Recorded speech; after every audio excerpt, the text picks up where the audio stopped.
Let's see how to insert a speech bubble in Microsoft Word. First off, we want to open Microsoft Word. And as you can see right here, we have our document ready. Now, let's go ahead and click on the Insert tab. And from here, you can insert your speech bubble as a shape. So let's click on Shapes. And here, under Callouts, you will see that you have a lot of different options for your speech bubble.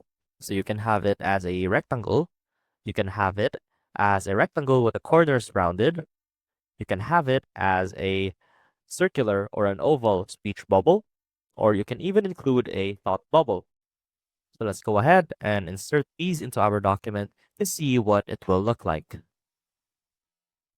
And as you can see, we have our speech bubble right here.